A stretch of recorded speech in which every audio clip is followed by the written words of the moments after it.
Hey, hello everybody, and welcome to another episode of the Discussingly Resilient podcast. I'm Aiden, and I'm here today to take you through the Death Guard Stratagems ranked from worst to best. So, before we get started, if you do enjoy this kind of content, please leave a like, a subscribe, and feel free to leave a comment. It all helps massively. And if you enjoy the channel, consider becoming a member. You get access to Discord server, etc. like that. But let's get straight into the actual stuff you are here for. But if you do enjoy, please leave a like. So, stratagems. Today's topic, we're going to go through all the stratagems found in the Death Guard index, the play company detachment that we have access to. We're going to be talking from the least used up to the most used. So these are obviously sort of about my personal views on it. Other people find different things more important. I don't think we really have any duds as such, but I'll explain as we get into it. All of them have use, but there's definitely ones we will use more often and definitely ones we use least often. So what we're going to do is we're going to go through the stratagems. We're going to explain the stratagem first, talk about how it works, what it does.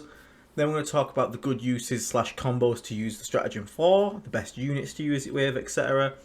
Talk about the CP economy and the impact of using the stratagem. Some stratagems are really good, but a bit too expensive. Some stratagems are just far more usable for their cost. And obviously today we're just going to be focusing on Death Guard stratagems. We're not going to be looking at the generic stratagems, even though the generic stratagems are fantastic. Smoke, grenade, tank shock, all those kind of things are great. So don't rule them out. You definitely want to make use of those stratagems as well. But today we're just looking at the thing that makes us unique, which is our own faction stratagems. However, on that note, I want to talk about this. This is the command reroll. Most users will know it. And basically, what it allows you to do is you get to reroll a dice / test.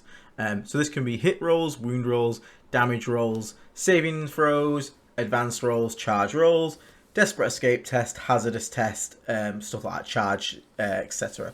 So it allows you to reroll it. Now the reason I want to talk about this is because this is, in my opinion, the biggest mistake people make when spending CP. It is the most colossal waste of command points I've ever seen used in this game, because people use the CP roll too much for stuff that matters too little. So when I use a command reroll, I only make sure to use it when it's 100% necessary. Now, one thing we need to talk about when we talk about necessary is fail states. So a fail state is how many steps along the road to get to success can something go wrong. So let's have a look at shooting something. So we're shooting something with a random number of attacks. So you've got the number of attacks, that can go wrong. You can roll a 1. Then you've got the hit roll, that can go wrong.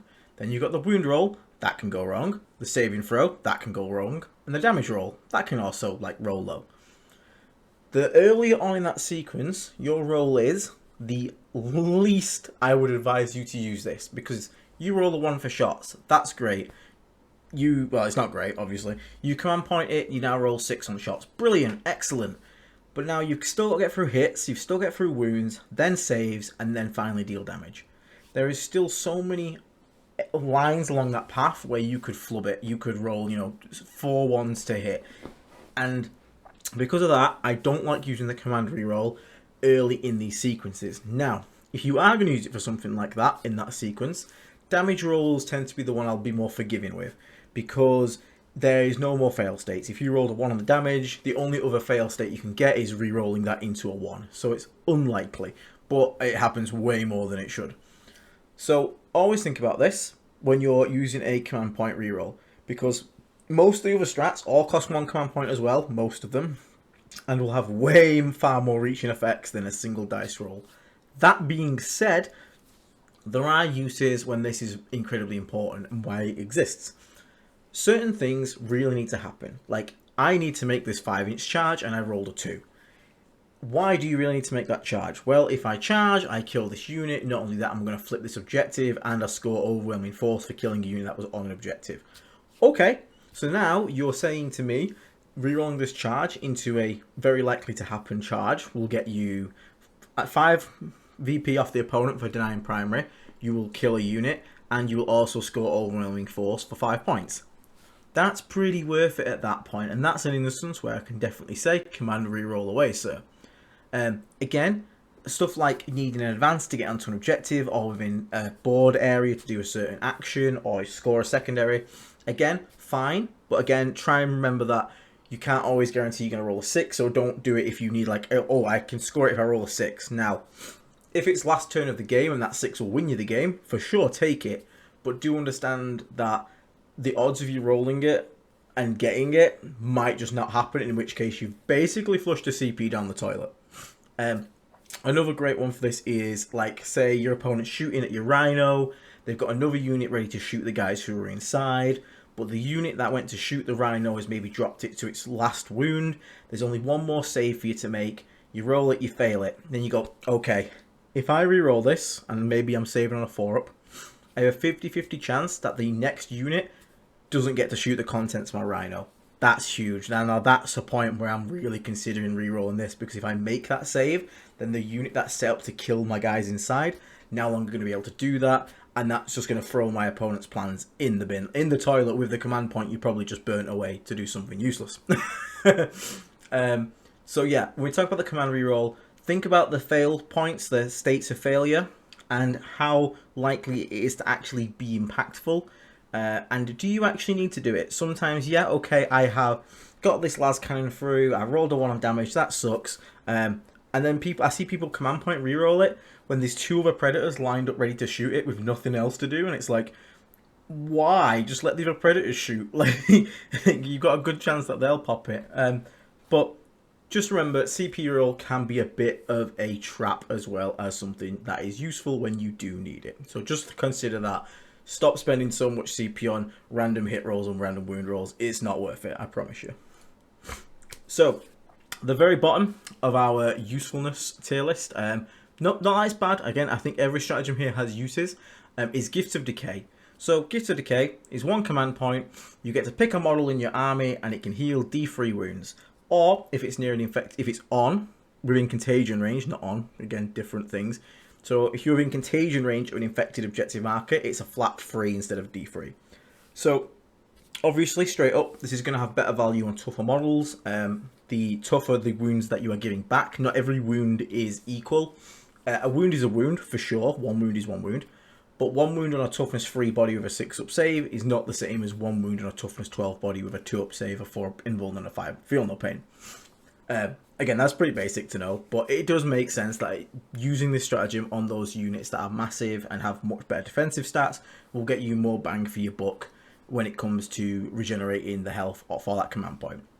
Any unit that has Feel No Pain, I wonder who that could be, definitely gets more value out of this, because every wound you return to the model is another wound that could potentially also be saved on a Feel No Pain, which in turn is then another wound that could then be saved again in the future under a Feel No Pain. Feel No Pain is strange. It has far more value than just a 5-up, because it's not just a 5-up, it's a 5-up that you save and then get to save on again. So with Feel No Pain, a lot more use. I've also found that Gift of Decay has a lot better use later in the game than the early game. As the game goes on, healing 3 wounds on a tank on turn 2, nice, but the chances are the opponent's going to have enough firepower to deal with the 3 wounds regardless. However, turn 4-5, if you've got a model on an objective and that really needs to live to make sure you scored last points in the last turn, your opponent's playing on fumes, on scraps, healing a flat 3 wounds on something like a Plague Burst Crawler could genuinely put it to the point where, okay, this thing just now can't die. So always look in the late game, it's pretty good. And niche uses are also to avoid battle shock / hit penalties. So the battle shock one's quite interesting. If a model is under half strength, you have to obviously take a battle shock test. Now this can really screw you over if you're holding an objective or you wanted it to score a secondary, etc, etc. Now, or maybe you need to use a stratagem on it. Now we have the 1 command point once per game. You can use this to auto pass morale. But if you manage to bring that model above half its remaining strength, or at least 2/2, you don't have to take a battle shock test. So, say you have a Plague Burst Crawler with 12 wounds, it's down to 5. Instead of spending the 1 command point to auto-pass morale on it, because you really need it to, instead, spend it on Gift of Decay. Not only are you going to heal it for D3 wounds, but then it won't need to take a battle shock test, because you're now at half wounds, or potentially more, depending on what you rolled on the D3. So, this is really good on, like, again, Mortarion can do it if he's at half strength or lower. You can just, again, bump them just above the battle shock limit. Also good on tanks that suffer hit penalties when they're on low HP. if you're, if it says if you're 5 wounds or lower, you suffer -1 to hit, and you're on 4 wounds, maybe you consider dropping in, a cheeky Gift of Decay for a flat 3 if you're near an objective, and there you go. Not only have you now healed your tank, but you've also now ignoring the hit penalties. So using it in these instances is getting more benefits than just the wounds back. You're getting the wounds back, plus doing something like dodging Battle Shock or removing hit penalties. So they're the best uses I generally find for Gifts of Decay. But again, we'll talk about some units to use it on. Mortarion obviously is the toughest unit in our army. The 5-up Feel No Pain.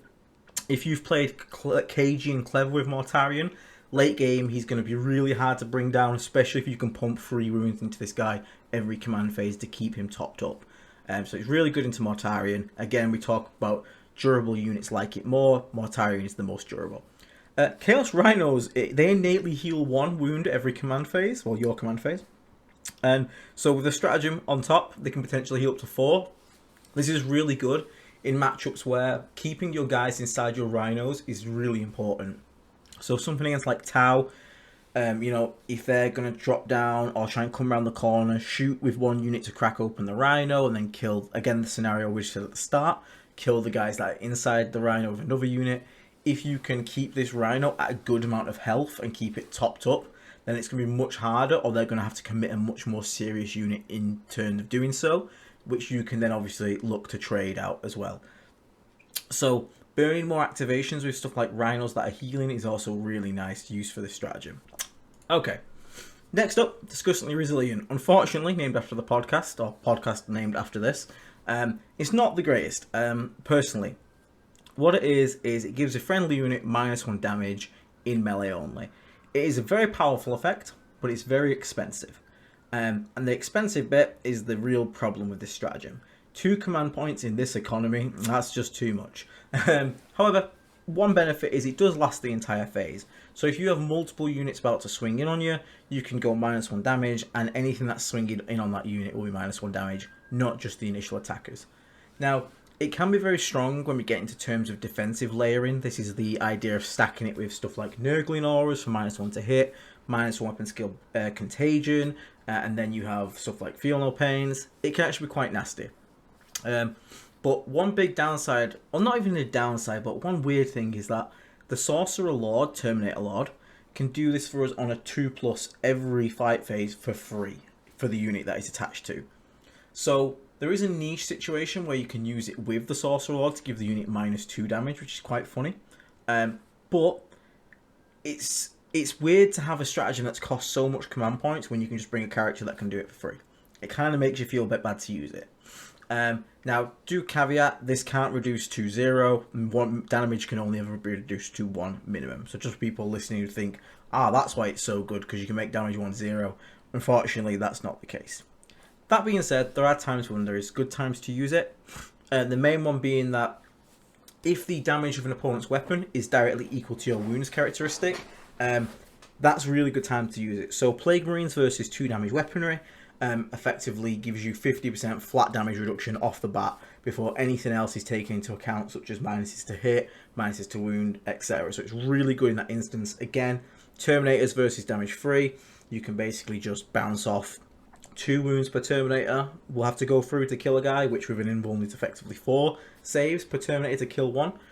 These guys can stack it even harder with minuses to hit. You can bring along Typhus, so now you're -2 to hit with the weapon skill Contagion, then -1 to wound if the strength's higher, then you -1 damage. You can make an extremely durable unit out of this combination, which is really nice. And another weird but niche use for it is the Poxwalkers. Reducing damage 2 with damage 1 can actually be huge when they're taking 5-up Feel No Pains, because normally you'd have to take 2 rolls per Poxwalker if it was damage 2, which obviously more than not equals 1 dead Poxwalker every time. Reducing the damage to 1 has now give you a 33% chance to just basically shrug every single wound, which if your entire goal is to target an elite unit, could genuinely buy you a turn or 2, because you're making them basically have to actually pay attention to your Feel No Pains, whereas before the 2 damage would probably just brute force past it. But it's an interesting use for it, and I have used it a few times before with Poxwalkers or 1 wound units with Feel No Pain, just to try and buy myself time. But that being said, do remember this is 2 command points we're talking about here. It's not something you're going to be using relatively often. But generally, if the opponent has 2 damage weapons, dropping them to 1 damage is always going to be fantastic. And after that, I'd probably look at your, like I said, you're looking at profiles, 2 damage characteristics. So if I'm a 3 wound Terminator, he's got a damage 3 fist. Dropping that to 2, okay, that's actually kind of worth it. Okay, next one. So, Ferric Blight. Ferric Blight is quite a good stratagem in general. What it is shooting all the fight phase. You can pick a unit and you plus 1 AP to all of its weapons. It's pretty damn good, I won't lie. Just giving every weapon for the phase a flat plus 1 AP is really, really nice. And it's really going to help deal with armies that lack invulns or just have really good base saves. And it's going to help you push damage through quite heavily. Now, another thing is there is another part to this stratagem that we don't talk about much, which is if the enemy unit is within contagion range of an infected objective marker, critical wounds are going to actually increase the AP by an additional 1. So it'll be extra AP 2 on those 1/6s to wound, which is really nice. Now, obviously, this combined with our contagion for -1 save can make our weaponry like AP 4, AP 5. It's kind of nasty. And it can allow us to literally decimate anything that's not got an invulnerable. You can run into a 2-up save Land Raider and slap it with AP 4 melee or AP 5 on the 6s to crit if you're near an objective. Now, that's quite scary. I'll definitely say that. That's really scary. So having the access to this stratagem is really nice. You will run into armies that have lots of invulns when this won't really get much play. It's definitely why it's on the lower end of usability. I often find the -1 save contagion is usually enough to get me to most units' invulns anyway, but having access in the back pocket to Ferric Blight is definitely a good thing to have. It's quite straightforward in its use, and sometimes it's good to just use on something like 2 melter guns to guarantee your opponent definitely won't get a save versus AP 6. So if you're having a Land Raider in cover, nope, I'm just going to take that away from you and you're just going to get popped. So it's quite useful for that. Best uses tends to be low AP weaponry tends to gain the highest impact from this. So removing a Marine from a 6-up save to no save is not as effective as going from a 3-up save to a 4-up save.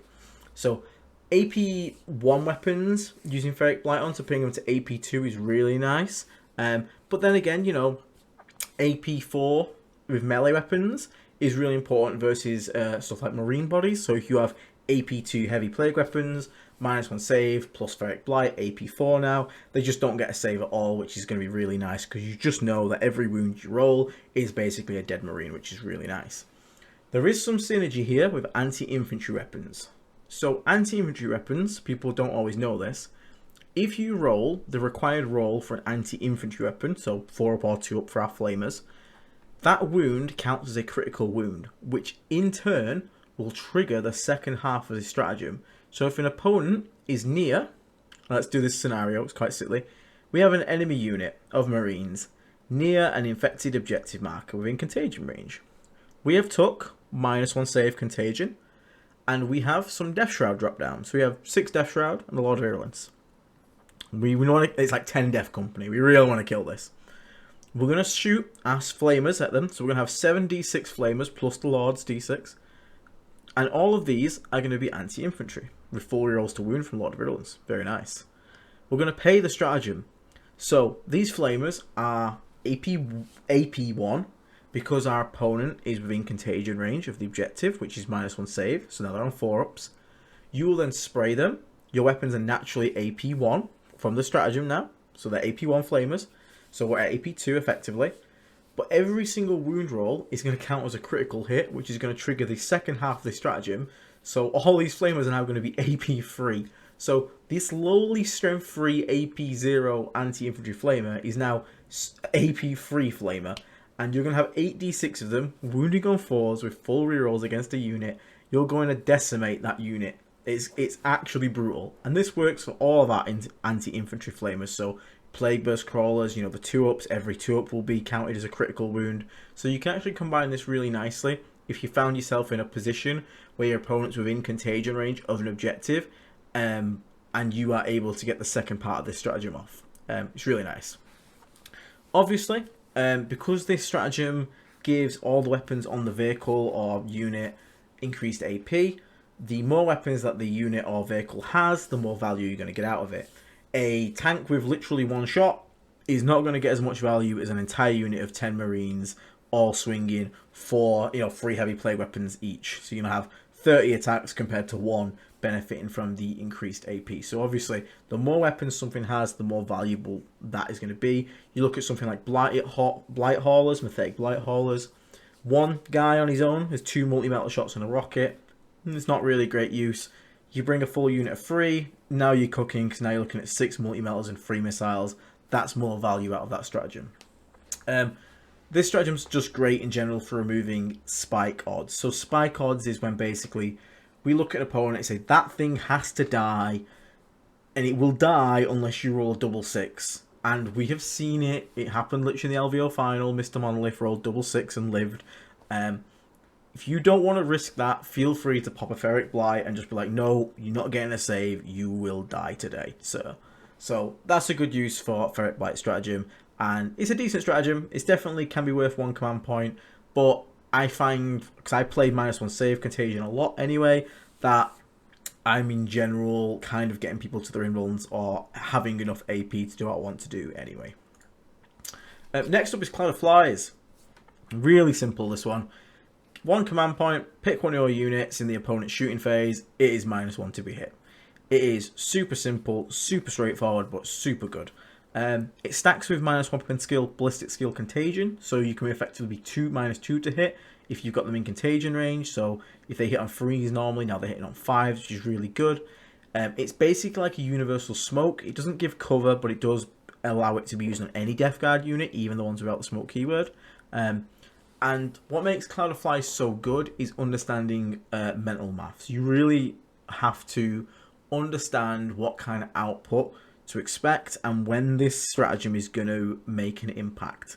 Because we don't want to use it on a unit that's 100% dead. If I have a Plague Burst Crawler out and my opponent's exposed 3 Gladiator Lancers and there's an Oaths of Moment on the tank, I'm not going to use it. It's going to 100% die. However, one thing we'll talk about, and which we'll go ahead to now, is when to use it, is when our opponent undercommits to a kill. An opponent's got cocky, or maybe they just think it's guaranteed.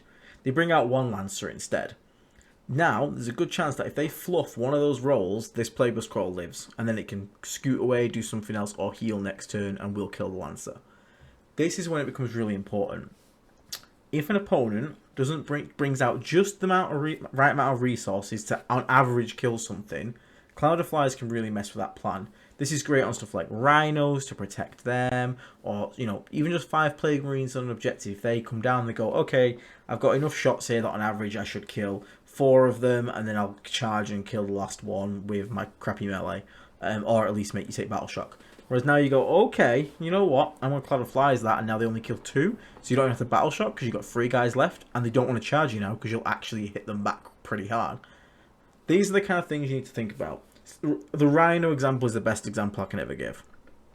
Opponent undercommitting to killing a Rhino. The Rhino lives. That means the contents inside are safe, which means that you're then free to do your next thing that you're planning to do with that Rhino. The Rhino's then going to heal a wound. You can then heal it another 3 if you want, and then it creates this cascade of benefits for you because your opponent undercommitted, and you punish that by saying, oh, you've undercommitted, or you've committed just about enough resources. Here's a Cloud of Flies to mess up your plans. When your unit will survive from a first shooting of an enemy unit, so they've set out. So again, it's the same scenario. They've put out 2 units, 1 to kill the initial unit, 1 to kill the contents. Ensuring the survival of the first unit eats away the activation resource of your opponent, because now both units have to shoot the Rhino to kill it, in which case your guys get out safe and now can retaliate. So you need to understand when the effect of Cloud of Flies is basically going to impact your opponent's plans, and when it doesn't. And when it definitely does, and you feel like, if I get even just slightly bit lucky here, this is going to change quite a lot, definitely use Cloud of Flies. You also need to understand units of match importance. So what I mean by this is, not every unit in your list is going to be as important in every single game, especially if you're at an event where you're playing 5 games with the same list. you will come across opponents in which case your Plague Burst Crawls are your most valuable asset. Other games, Plague Marines are your most valuable asset. Understanding which one of your units is the most valuable in these games is going to dictate where your Cloud of Flies a lot of the time and how important it is. If you would normally Cloud of Flies your Predator, good choice, not a bad choice, pretty decent, but you're against Orc Horde boys and you're using a Predator Annihilator. You normally Cloud of Flies that because you main anti-tank and you want to keep it alive. In this one, don't Cloud of Flies it. There's no point. It brings nothing to the table. Let it die. Or at least let it get shot. So understanding what is important in each matchup is also going to help you dictate when to Cloud of Flies. And obviously, the less rerolls an opponent's army has, the more power Cloud of Flies has against it. Because rerolls kind of counter -1. So if someone's got Oaths of Moment on your unit, you know that ahead of time. Probably don't want to Cloud of Flies it unless your opponent really undercommits. But if you're against an army that really lacks rerolls, like Leagues of Votann can genuinely really lack rerolls to hit, then you have a really good chance of, those spike rolls where your opponent really doesn't roll many 4-ups or many 5-ups. In which case then Cloud of Flies becomes exceptionally more powerful when compared to against an army that has lots of built-in rerolls like Canoptek Court, etc. So understand these things, try to learn when to Cloud of Flies, when it's not worth Cloud of Fliesing, but also think about the impact of if this thing lives, what does it accomplish? Don't just think of if it lives, cool. Think of, okay, if my Rhino lives, that second unit doesn't now get to kill the guys inside, which means in my turn, I can just get out and kill them, or I can stay inside, use Firing Deck, kill one of the units, then charge the next one, lock it up, etc, etc. Lots of things to think about. So next up is Sanguinous Flux. So Sanguinous Flux is in the fight phase. You select one Death Guard unit from your army. It gains Sustained Hits 1 ability, and if you're within range of an infected objective marker you control, you get Sustained Hits 2. Sustained Hits 1 is a fantastic buff to give. It's really strong. It definitely increases your damage output. It's really nice when you get it off. You use it quite often just for the Sustained 1 because, again, extra damage is extra damage. It's really nice. Plus we have lethal, so it'll be Sustained and lethal, which is really nice. If you get off the second part and you're defending an infected objective marker, say with something like a Foul Blight spawn for fights first, you will 100% slap this one command point down because Sustained Hits 2 is insanely powerful. Even if you only roll like 3 6s from your entire unit's attacks, that's 6 extra hits automatically plus the 3 lethals that was naturally generating. It's insanely powerful when you've been able to use it on the defense for the second ability, and it also just going to allow you to overwhelm enemy saves. If you're against something like a Catan, it's got a 4-up invulnerable and that's it, then you might want to pop this stratagem just to try and make it take as many 4-up invulnerables as possible. Even Plague Knives at that point are having the same effect as the heavy plague weapons, so slap it on there, make it roll the million 4-up invulnerables. So obviously when to use this. Biologist Pooch Fire. His ability triggers critical hits on rolls of 5s and 6s. This also works for this stratagem, not just lethal hits. So now, if you have this stratagem going, you have sustained hits on 5s and 6s. Obviously, do the maths yourself on this one. It won't take you long to figure out. If you're on an infected objective marker, and you pop the second half of this for sustained hits 2, on 5s and 6s to hit, it gets wild and out of control very quickly and becomes one of the most damaging units in the game, in my opinion. So yeah, obviously that's going to be really powerful and really good. But even again, just with the sustained hits 1 on 5s and 6s makes it really reliable, and you're basically going to get 33% of your attacks back in, which is really nice. So if you swing 30 times, you're going to hit 20 on average, but then out of those hits, you're going to get 10 on average that are going to explode, so then you're back to the initial 30, so it's really, really good. Another great use for this is with a Lord of Contagion in a unit of Terminators. He allows you to reroll all hit rolls, so being able to fish for 6s is really nice. When we say fish, what we mean is rerolling anything that isn't a 6, so you'll roll your hit roll, you go, cool, there's a bunch of lethals and sustained, I'm going to pick up anything that isn't a 6, reroll it again, and look for more 6s. It's really nice when you've really got to put out a lot of damage or you're after those lethal hits and you get the sustained hits on top of it versus like vehicles. It's very nice to have. Obviously, you want to use this in units that have more attacks. The more dice you roll, the more odds of getting more 6s, and the 6s are what's giving value to this stratagem. So, swinging with one unit with 4 attacks, Odds say you don't get a single 6. You don't really want to be using it there. Swinging it, however, with like 40 attacks for a Plague Marine squad with robotic weapons, odds say you're going to get a few 6s there. So that's really good use of it. As we said before, FiFi Blight spawn on an infected objective marker. You're going to get fight first, so it's a great defensive tool. You sit there and you say, hello, Mr. Opponent, do me a favour. You charge me, I'll fight first, and I'll pop a stratagem, and I'll be 5 up, because I've got my buddy here, the biological Pooch Fire. How you doing, mate? How you doing here? And then we'll have sustained hits too, fighting before you even get to swing, and you charged me. People just aren't even going to approach it. People won't even try to attack that unit, and sometimes your opponent not being able to do anything is one of the most powerful things in the game, because you're just going to hold that objective as much as you need it to. And obviously the last one is if you just genuinely need to overwhelm something with damage. Sustained hits 1 is going to be far more damage output wise than +1 AP compared to FiFi Blight, because more dice equals more damage. FiFi Blight, you can use it to get AP 1,000,000 on 20 attacks at 1 damage. It can only cap at 20 damage. If you need to deal 21 damage, only this stratagem is going to get you there, because again, the 6s explode. It's the only thing that's going to actually increase the maximum damage potential of the unit. Okay, so probably my favourite stratagem in the game now, Boblight. Well, stratagem for Death Guard. So Boblight I think is massively underrated and actually incredibly powerful when used well. So what it is you pick one unit from your army, one Death Guard unit, and an enemy unit within contagion range of that unit. And until the end of the phase, each time a model from your army, that is Death Guard, shoots that enemy target, they get the heavy and ignores cover keyword on all of their weapons.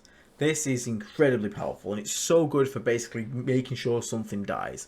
So, put into a scenario where I'm playing, I'm always pretty much taking -1 save contagion. So now my opponent's unit is -1 toughness, -1 save, and he's not getting the benefit of cover. And cover in 10th edition is super easy to get. So denying cover is effectively like army-wide +1 AP versus that target, which is really nice. Now, remember, this doesn't only affect your unit that you're doing it with, it affects your entire army, so anything that shoots at units can be really good. And another interesting thing is the timing of the stratagem. This stratagem just says when you're shooting phase. It's not when you target something, it's not when you do X, it's just whenever in your shooting phase.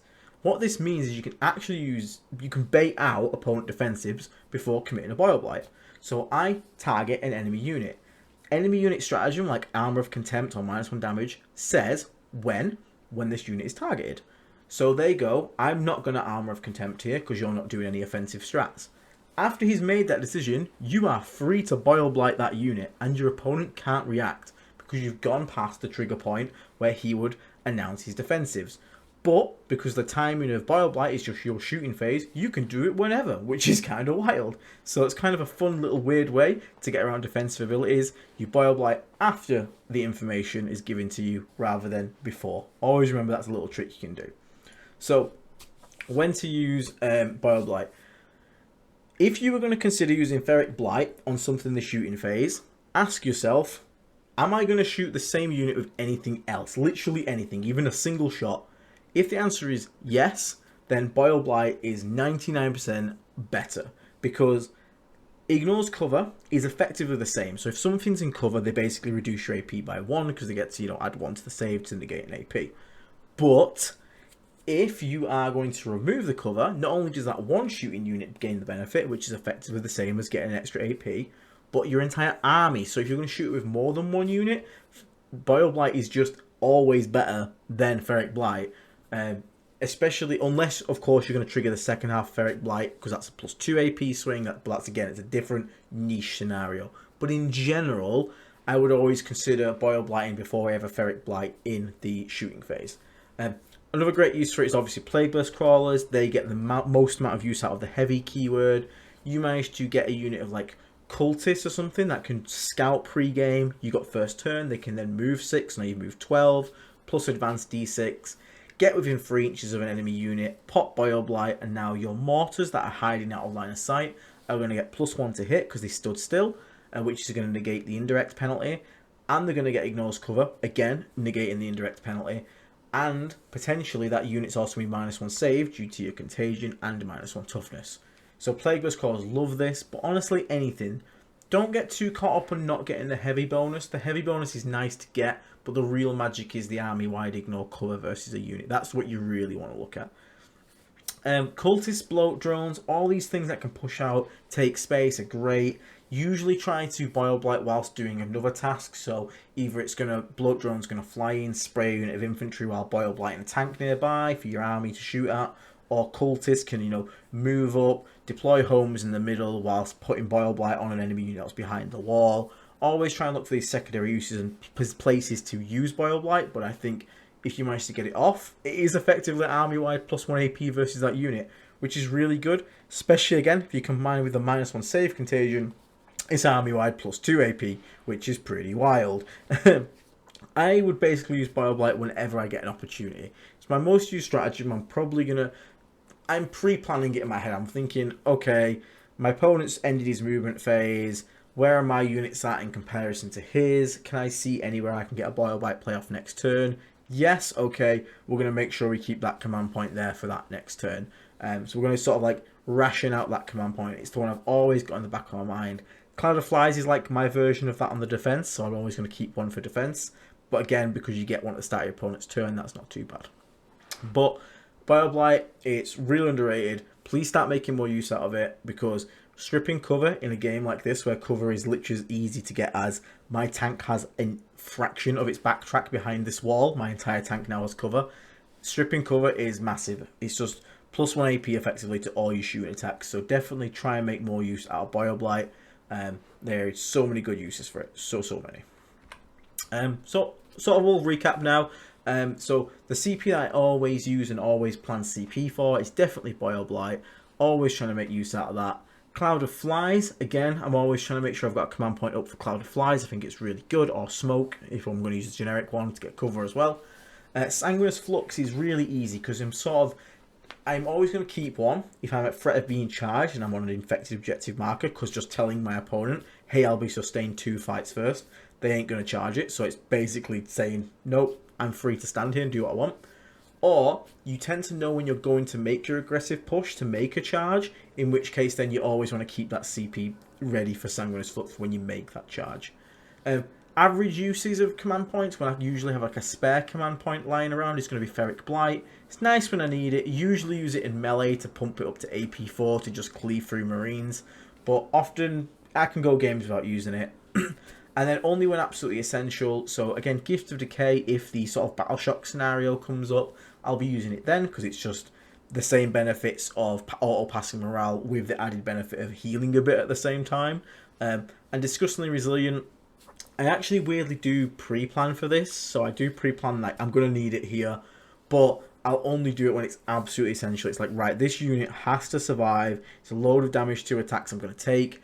If I live with a single guy, then next turn, maybe he can drop a homers or something. If I auto-pass morale with his pistol, he can fall back. He's going to keep them tied up. All sorts of little things that we're basically just going to think about before we commit 2 command points. Because again, 2 command points is 2 uses of these stratagems at the top.